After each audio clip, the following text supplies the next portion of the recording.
All right, we are live, and of course, I always like to give a few minutes for people to join on. For anyone who comes later, we will be broadcasting this on several live streams. We got this playing on Instagram. Unfortunately, not TikTok because TikTok has a lot of rules and restrictions. I don't know if anyone knows about the news going on about banning TikTok. I don't know. I think that's supposed to happen next week. I don't know how y'all feel about that, but I don't use TikTok much, so it's not going to affect me. We also have it streaming on YouTube. So I think I said Instagram, YouTube, and Facebook. So welcome from whatever platform you are watching to another live with Diabetes 180. We're going to be trying to do these lives, I would say every other week at least. So mark your calendar from this month for every other Monday. Try to keep it consistent. Depending on how my schedule goes, I might do every Monday. My goal is eventually to be doing these lives every week, where we talk about weight loss, we talk about diabetes, we talk about mental health, spiritual health. We talk about a lot of things because you can't isolate just one thing when you're talking about health and experiencing a 180 in diabetes. You're experiencing a 180 and a change in every area of your life. Anyway, as you guys are coming on, let me know in the chat where you are coming on from. I always like to know the spread of our viewers. We got viewers from all over the world, I'm sure, all over the United States. So let me know where you're viewing from. And also, if you don't mind, as you're coming in, anyone who's viewing, let me know if you're a type 1 or type 2 diabetic. That helps a lot because the myths we're busting are going to address mainly type 2, but also type 1 diabetes is very much related. And even type 1.5 diabetes, the more rare, rarely diagnosed diabetes. All right, we got Duncan from Oklahoma. Awesome. And since this is streaming from different platforms, I still haven't figured out how to see where you are viewing from. And if I'm missing any comments, I apologize. I'll figure it out. I'm a little new to doing lives, but I know a lot of times I go back. I'm like, wow, there's all these comments I missed. So I apologize in advance if I miss your comments. Type 2 diabetes. Yes. Okay. Coach JJ in the house from Knoxville. That's right. Knoxville is a great place to be. I was in Chattanooga for like 10 years. Kentucky, type 2, Lori Bishop. Thank you. As we're waiting for more people to come in, I'll let you know where I'm from. So I'm actually from New York. I grew up mainly in Long Island until I was about 18. And when my parents figured out they couldn't afford New York, they got wise. But actually, at that point, I was on my way to college. And so, long story short, I've been all over, the East Coast mainly. And right now, our family is living in Portugal. I happen to be back in the States you love Long Island is a nice place to live. Very expensive, but it's a beautiful place for sure. So, if anyone's been following my journey, I've been trying to find a place where I could scale back as far as my workload to really focus on this business and live life on my pace. So we moved to Portugal. My family and I are used to doing crazy things. It was nice coming back though. It's been about 3 months since I've been stateside. Definitely don't miss the difference in groceries for sure. Before I left Portugal, we went to the grocery store in Portugal and spent 60 euros, and that was enough food. Bought enough food for our family of I would say maybe 2-3 weeks of groceries. So I come back to the States to buy groceries for myself. Of course, first thing you gotta do is buy your food, set yourself up. I'll be here for a while, but it's only me. So I thought, I'll just buy a few things. $120 later, I probably have enough food for a week, so maybe 2 weeks. So yeah, man, that's one thing that I could observe. There's a big difference between grocery costs here in the States and other places, man.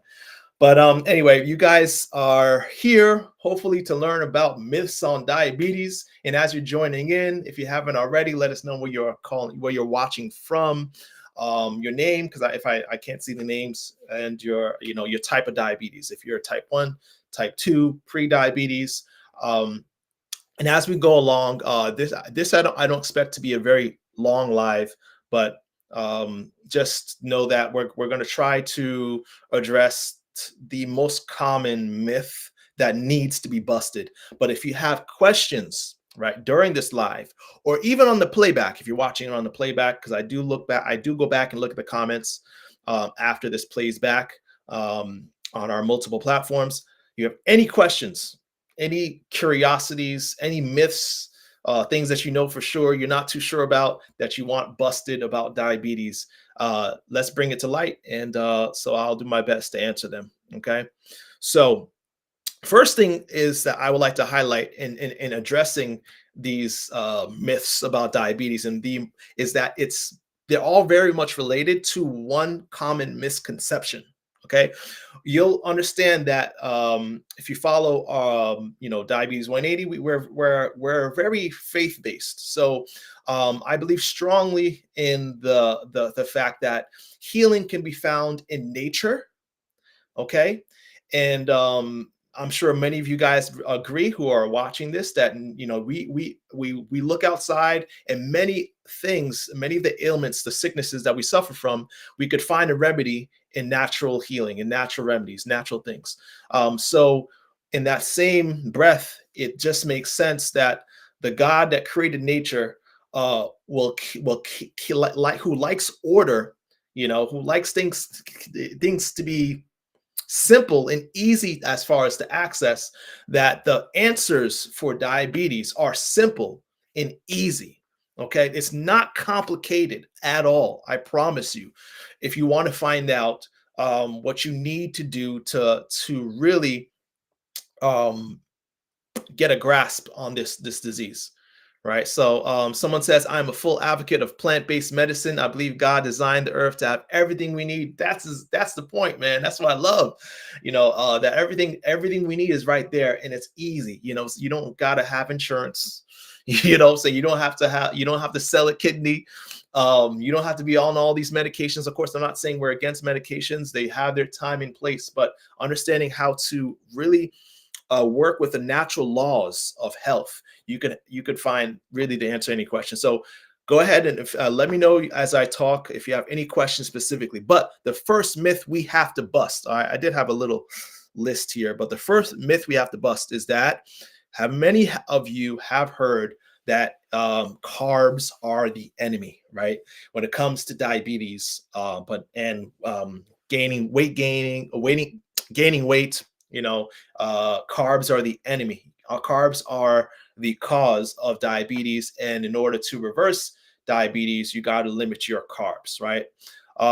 Fortunately, this is something that a lot of health communities, health organizations, even the Diabetes Association is starting to understand. When you go to these websites, they're starting to understand that whole idea of needing to count your carbs and limit your carb intake is actually based on false science, right? Or misunderstood science. And we're going to break that down really quick. Actually, the best way to do it is I put together a study I want to show. Okay, so to show you that it's not carbs that's the enemy. Okay, it's not carbs or sugar that causes diabetes. And once you understand this, the true cause of diabetes, that is, you'll know the secret to reversing it. Okay, so let me go ahead and go to my presentation mode. Let's see. Just got to exit the full screen.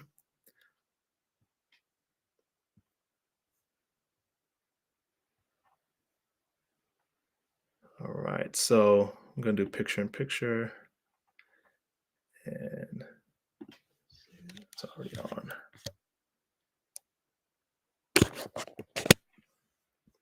All right, just give me a moment, because so what I want to show here, actually, I'm not sure if picture's on. It's fine. Yep. Show here is it's just a short a few slides. Okay. I don't like to do a lot of slides on these lives because I don't want to bore you, but this is something that really must be shown when you're talking about um, the real cause of diabetes.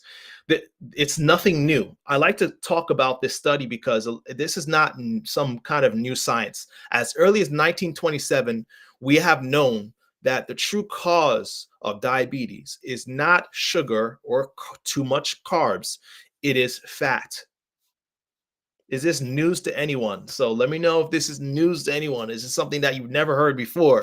Okay. If you don't believe me, look it up. All right. Google it. Just go to Dr. Google at this point, and you'll see that it's not carbs, it is fat. It is fat. This is the first myth that has to be busted. Okay.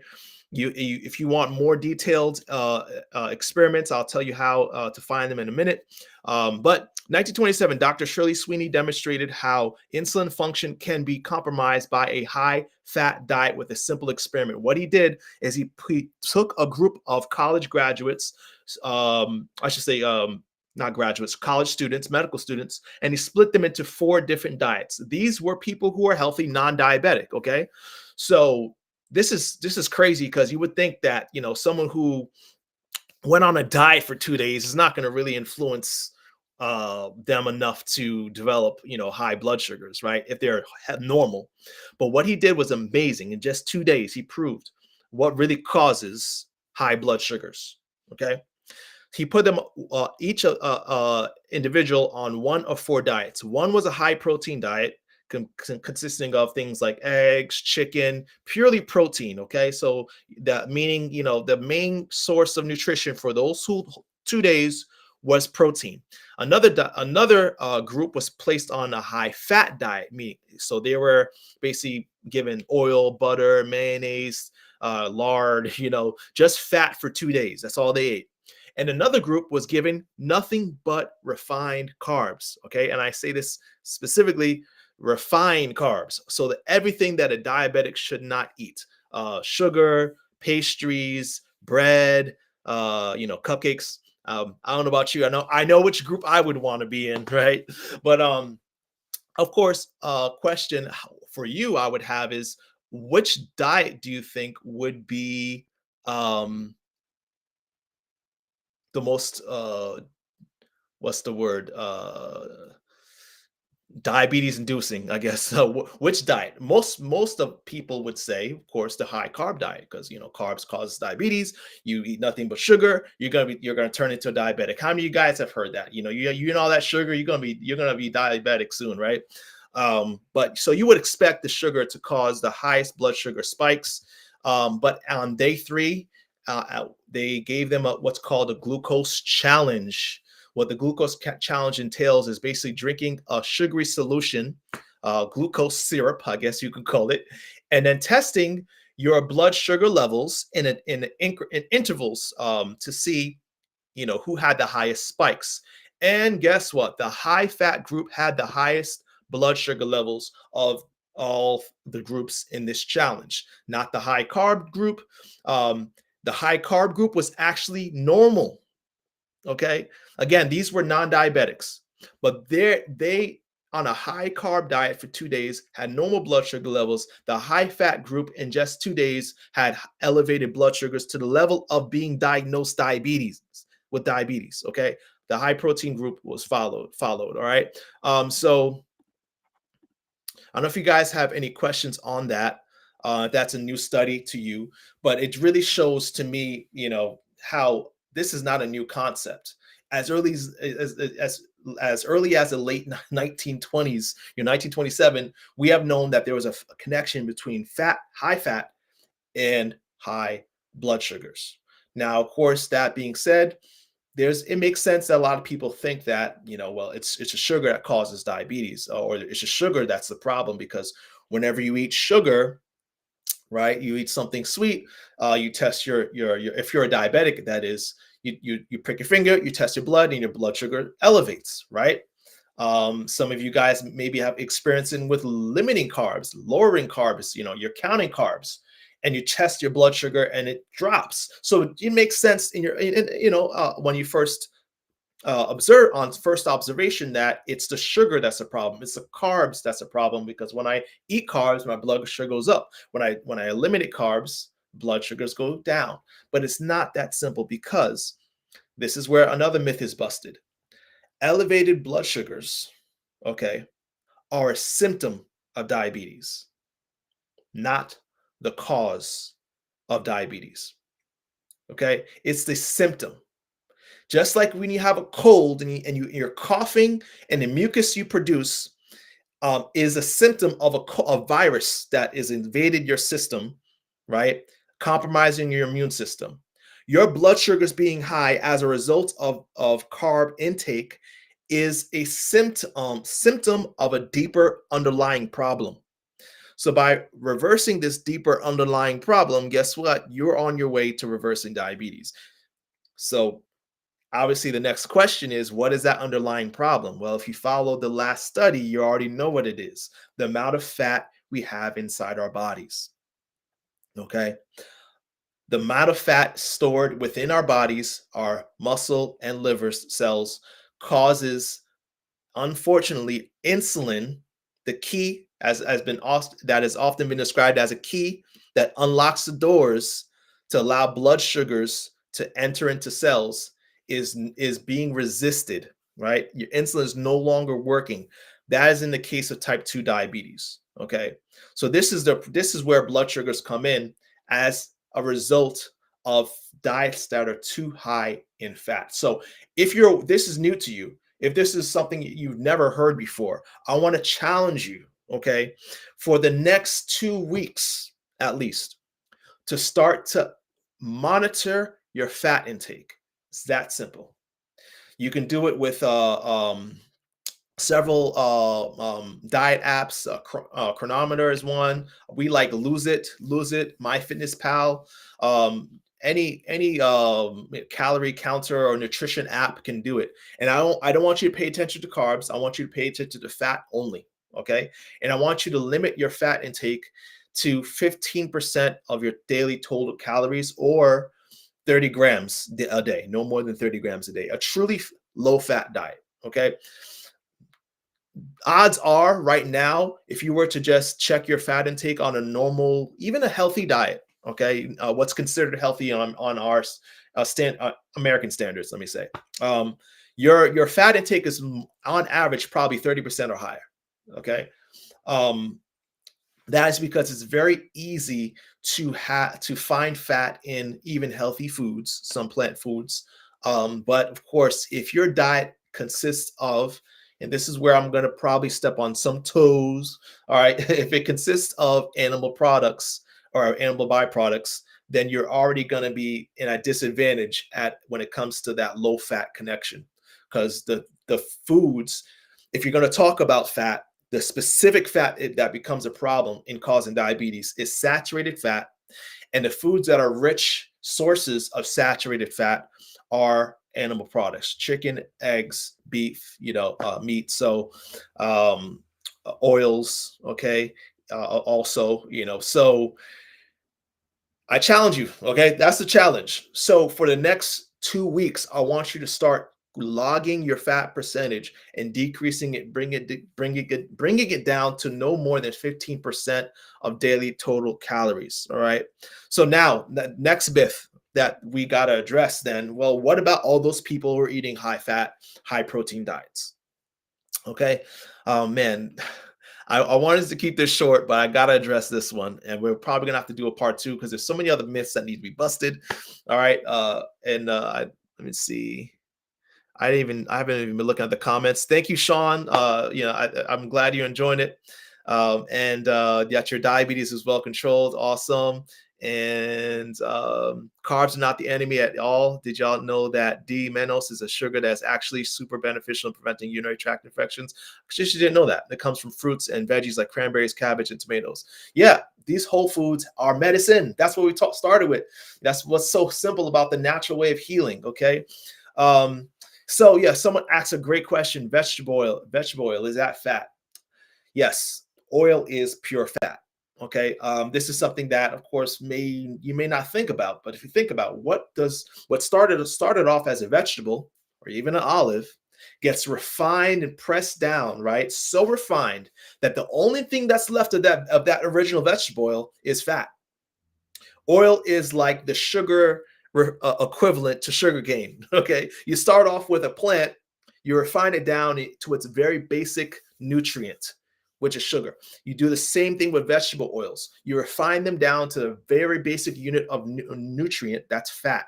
Fat, which holds most calories per gram of all nutrients, being at 9 calories per gram. So, in a way, oil is like the junk food of the health food kingdom. Okay, and it's very easy, you'll find, to start preparing food with that oil. It's very, very easy. All right, someone asked about cocoa, I think, from Charleston, West Virginia. Oh, Laura. All right. So cocoa, actually is something that we use. I don't think it's a problem really. If you're looking at the ingredients, making sure that there's no added sugar, then that's fine. Where the biggest problem with when you're looking at someone who wants to reverse the diet, the root cause of diabetes is going to be fat. Okay. Oh, cocoa bean. Yeah. So yeah, the as long as you are eating a diet that limits fat percentage, you'll find you're able to slip in, healthy oil, healthy fats into your diet. Healthy fats are found, and this is another thing, fats are found in every food, right? Whether it be beans, um, uh, veggies, even fruits have some fat in it. So you'd be surprised. You put something, anything in a nutrition app, even if you're trying to eat low fat, you're going to find it's very easy to get your fat percentage going up pretty quick. Okay, so the best thing I could say is try it out in your specific diet. I would never tell anyone what they need to take or take in or take out of their diet. I'm going to tell you what's going to make it easiest, though, is if you've already gotten rid of animal products or limited animal products, it's going to be a lot easier to get to that 15%, because those are the foods that have the highest fat percentage of fat. Okay, but great questions. So yeah, I hope I answered that well, I should say. Really, the best way to know you're keeping your fat percentage in a safe range is logging everything you eat, right, and making sure the majority of what you eat is from plant sources. Okay. Someone says, I may have missed you saying this. What do you recommend as a max of fat intake? So 30 grams for most. This is from most studies. Okay, I should say this too, because I don't like trust you, bro. Science, like trust me, bro. Yeah, I just know, right? I don't, but this is something that you can look up in. So there's two sources that I highly recommend all my clients to look through. Mastering Diabetes has an awesome book, not just for the teachings they have, but for the resources they cite. I think they cite over 800 resources or something crazy like that. I mean, every chapter has facts from nutrition sources, and most of the studies that you look at regarding fat percentage and diabetes reversal gets you to 10 to 15% or 30 grams of your daily total calories. That is a truly low fat diet. If you look at nutritionfacts.org, that's the next resource, by Dr. Michael Greger. I love his book, How Not to Diet. He talks about how, if you look at our ancestors, how people originally ate, their diets were close to about 15% of total fat. If you think about, how we originally, were foragers and gatherers, and most of our fats were from occasionally, when you finally kill that animal, right? Maybe you would have meat for once a month, and nuts and seeds. Of course, nuts were hard to get to because you got to crack the nut, right? So our ancestors lived on low fat diets of about 15 to 10%. We're just going back to our origins in doing so. Okay. Yes, a great job, great job they're doing. So that book, nutritionfacts.org, and Master Diabetes, if you haven't read it, it will convince you. Okay. So, and then spread it, share it with the world, because a lot of people don't know about this stuff. So again, another myth I'll probably get into now I think is really important. And then if you guys have more questions, we'll keep it going. Is this idea of keto or high fat, high protein diets? My wife was on it for a while, for years actually. I can't say a while, for years, and she experienced good blood sugar levels. So I have patients, as a physician assistant, I have patients that go keto. And if that's what you're doing right now, that's fine. If that works for you, that's okay. But I'm here to give you the facts. Okay, the fact is, no matter how long you've been on a keto diet, you have not really reversed your diabetes. Even if your A1C is perfect, even if your blood sugars are perfect. You know why I know this? Is because as soon as you take a glucose challenge, the very thing we as physicians test to see if you're a diabetic, you'll fail, right? So no longer how long you're on a high fat, high protein diet, you won't be able to tolerate a glucose test because you're not reversing the root cause of diabetes. You are still insulin resistant. All you're doing is essentially avoiding the symptoms. Okay, avoiding the symptoms, which is like the equivalent to someone who has a peanut allergy deciding I'm no longer eating peanuts. Right? You're not reversing the peanut allergy. You're just maintaining the allergy by avoiding the trigger. So I should say trigger, not symptom. You're avoiding the trigger, which is carbs. So a low carb diet, a keto diet, is basically all it's doing is avoiding the trigger, mask so that you don't experience the symptoms of high blood sugar. And if that's where your preference, that's fine.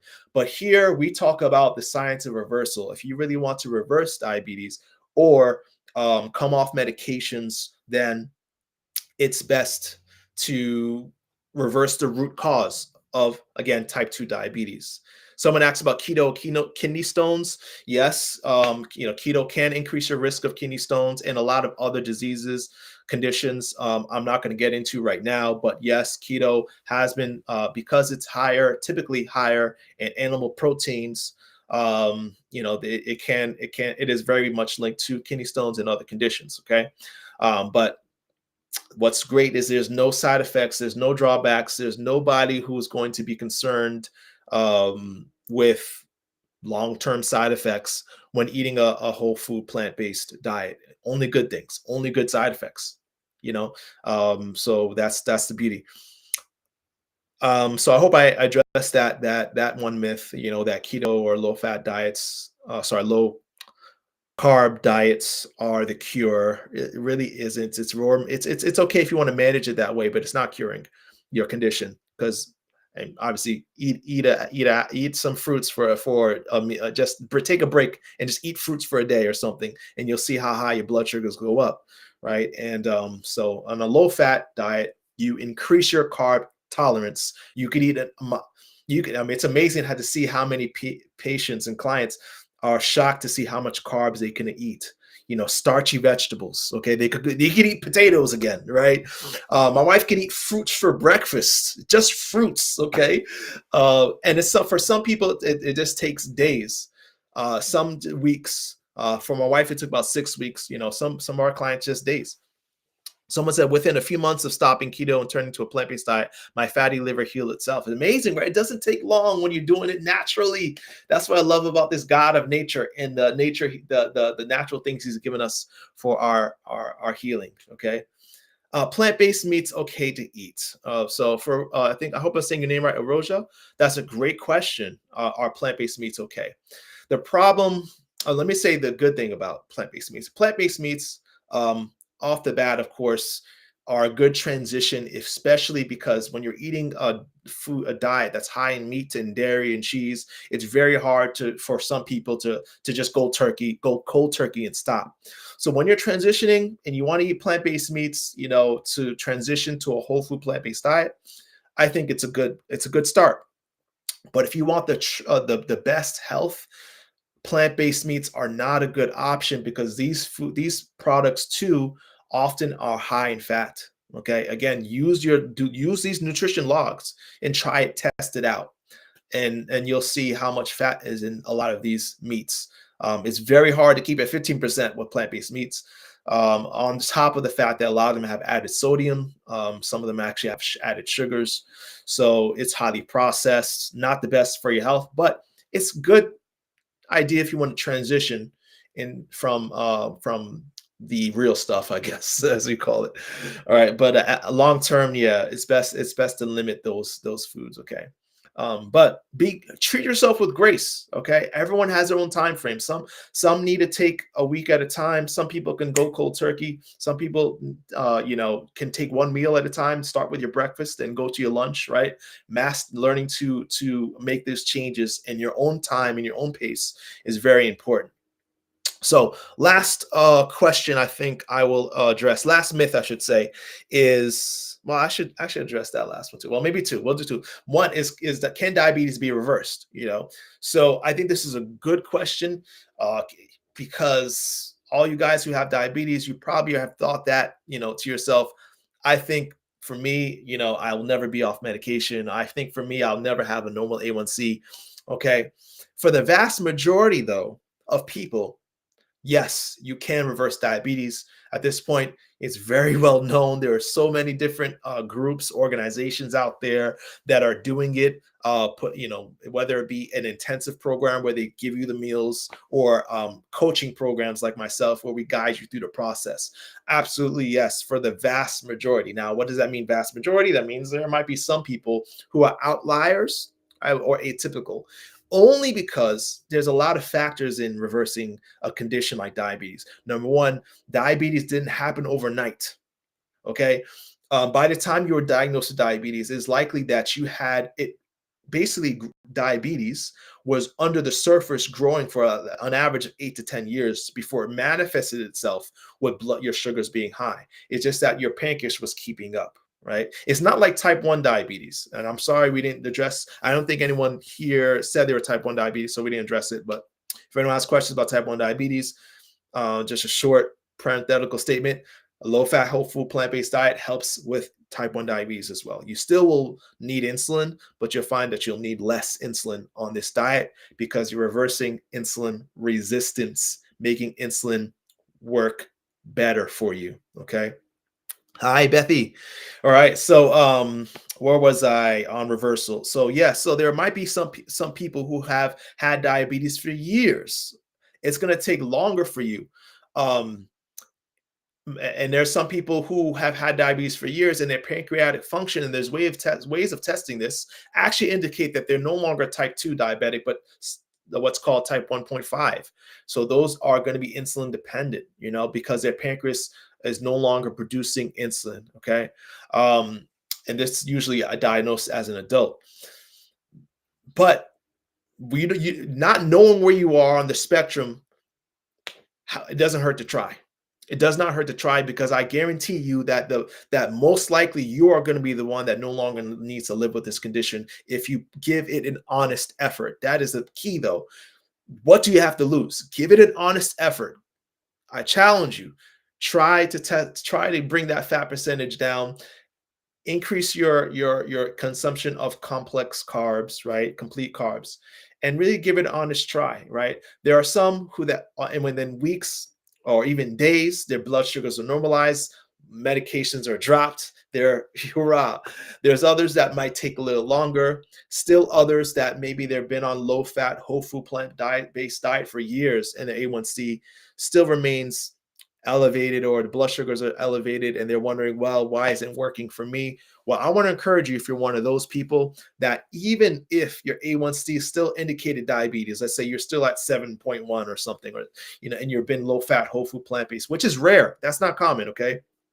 Even if that happens to you, eating a low fat, whole food, plant based diet is, and I stand by this, and with confidence, is the only diet that is tied to longevity. Right? That means living a long, healthy life. When you're looking at population studies are known as blue zones, places where people are living the longest. They're all doing the same thing. They're lowering the amount or eliminating the amount of animal-based foods and increasing the amount of carb-rich whole foods like whole grains, legumes, fruits, and vegetables, whether starchy or leafy green vegetables. Okay. Um, So yeah, no matter where what the numbers say, you're eating for health, which I think could probably end on the last myth that you have to, and eating a low fat whole food plant based diet is boring and you have to sacrifice your taste buds. Is not true. Okay, you can eat an abundance of food on a low fat whole food plant based diet. You have just haven't realized it yet. Okay, you haven't really gone into the true kitchen, God's kitchen, if I would call it. If you think about the abundant amount of carbohydrate rich foods that are out there that you are limiting, that you probably never tried or tasted, you're probably sacrificing more on an animal centric diet, and limit that limits carbs, right? Because there are so many options when it comes to the world of carb rich foods. And I've amassed a list of 290 recipes. I know there's other groups that probably have even more than that. There's many diet books, recipe books that are out there. Have start all I can say is try it out, give it an honest effort, and you'll be surprised that how your taste buds are thanking you. Is there an adjustment period? Absolutely, because your taste buds are used to, I guess, hyper palatable foods that have too much sugar, too much salt, and too much fat. And those taste buds do die off after a while. So I think the what I red is about 21 days, about 3 weeks. Your taste buds can recycle, and you got new ones. So give it a few weeks of a transitioning. And studies actually show that if you force yourself to wean off of high sugar or high salt or high fat, eventually your taste for those things, your desire for those things resets, and it's like your taste buds go back to normal, and now you can enjoy the natural flavors of natural food. So it takes time. It takes time, but stick with it, and you'll find out that you don't have to sacrifice taste for health. Man, I eat the best meals I've eaten my whole life since making this change, and many people can agree, right? So I think I covered the most important myths that need to be busted. Let me know in the comment section if there's any other myths that you have heard that I guess I should adjust how I ask that, because if you know it's a myth, then you don't need it to be busted. But anyway, any facts about diabetes that you want to confirm if it's true or not, especially those facts that probably make it confusing when you hear the facts you've heard today on about low fat carb centered diets for diabetes. Okay, so that's about all we have for thank you guys for joining. Again, we'll try to have these lives every other week, every other Monday. So next Monday we won't have a live, the Monday after. Join our Facebook group if you want to know about these lives. It's Diabetes 180, just like it says right here, Diabetes 180 on Facebook. If you want to join our Facebook group, that's a great way to keep in touch and know when these lives are going on. You'll get the alerts. Okay. So, as always, beloved, I pray above all things it may prosper and be in good health, even as your soul prospers. See you in 2 weeks.